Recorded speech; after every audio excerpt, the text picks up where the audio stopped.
Before we talk about the gospel today, I want to talk just a little bit about the first letter of St. Paul to the Corinthians. And it's used many times in the church as this idea that St. Paul favored the single life. And it's a kind of an explanation of the single life.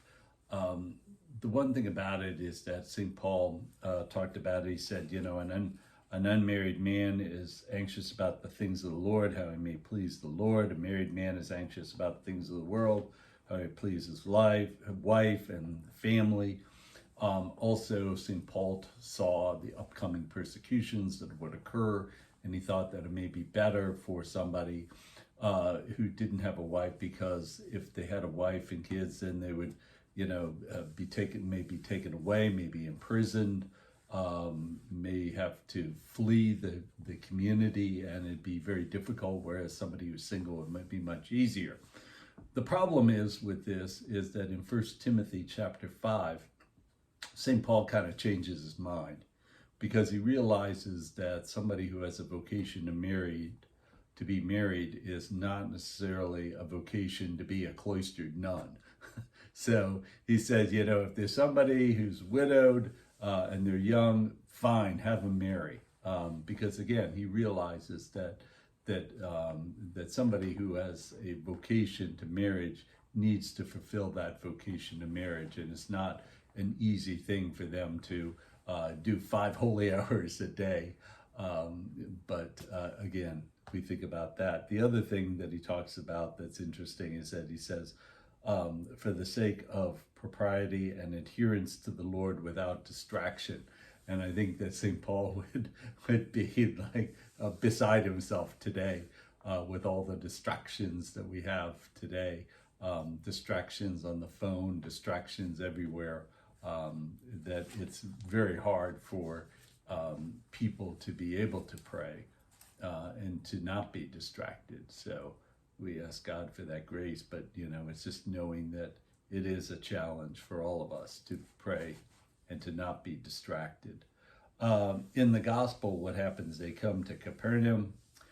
Jesus talks in the synagogue, and the people are astonished at his teaching, because he's teaching with one of authority and not as one of their scribes. Well, the scribes would say, well, in this particular thought in the first book of Samuel, we see Rabbi so-and-so say this, and on the other hand, we may have Rabbi so-and-so saying this, and so there's kind of this kind of a give and take of knowledge of the past, and bringing that knowledge into the present.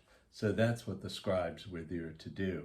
What constitutes work on the Sabbath? Well, we see in Rabbi, this particular rabbi says this particular rabbi says this. We think about that with divorce. The people say, well, what do you think? Is it possible for the person to divorce his wife for any particular reason? Because one particular rabbi who was loved and respected said this, but the other rabbi who was, again, loved and respected said that. So, but Jesus teaches with authority. He teaches, we see that especially in a little bit later on in the Gospels. He said, you say this, but I say this. You've heard it said this in the Sermon on the Mount, but I say this. So again, teaching with authority, we see. The other thing that's interesting is that he has authority over unclean spirits. There's a person there in the synagogue who has an unclean spirit. He says, have you come to destroy us? I know who you are, the Holy One of God. Jesus rebukes him, says, quiet, come out of him. Jesus wants to do that, because the one thing about the devil is that the devil is not there to bring people to Jesus. The devil is not there to truthfully proclaim God's truth.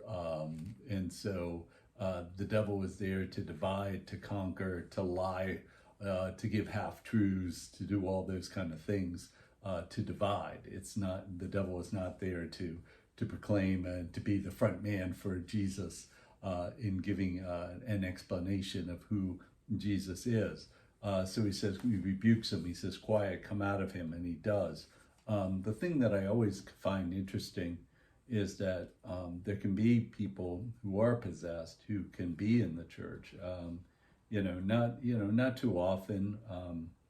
We think most of the people who have possession are people who have particularly gone after things that they know that they shouldn't have gone after, whether it be looking at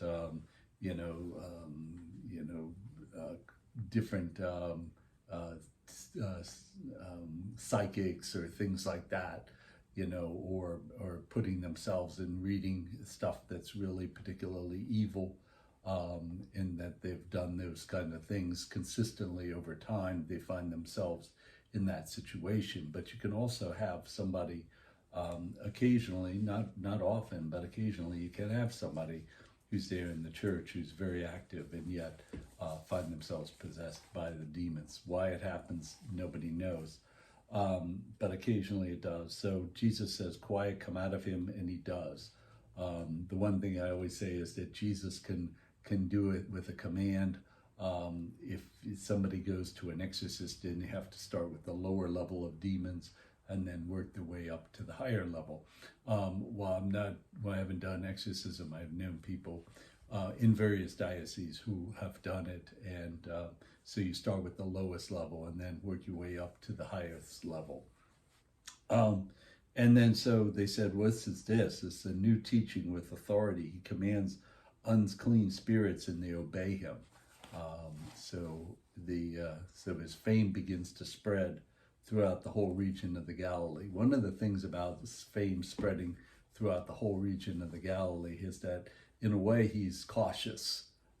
Yes, his fame does spread, but what we see is with Jesus is that sometimes he'll thin out the crowds with tough and difficult statements. So he's looking for true disciples. He's not looking for Klingons and hanger-ons and those people who are just looking for the miracles and looking for titillation from excitement and all that kind of stuff. He's not looking for groupies and those kind of things. He's looking for true disciples. So sometimes he will say a tough statement that will, in a way, thin out the crowd. The other thing is that he will also withdraw on occasion to pray and to be with himself, or I'll take the apostles away to pray and be by themselves, because again, he knows when he wants to have his passion, his death and resurrection, and he doesn't want to be too out front, so that so he knows when to withdraw. He knows when to do these things to kind of, yes, his fame does spread, but not to a great point that he puts himself in danger of being arrested too soon. He knows his time, and his time has not yet come. Thanks, and God bless.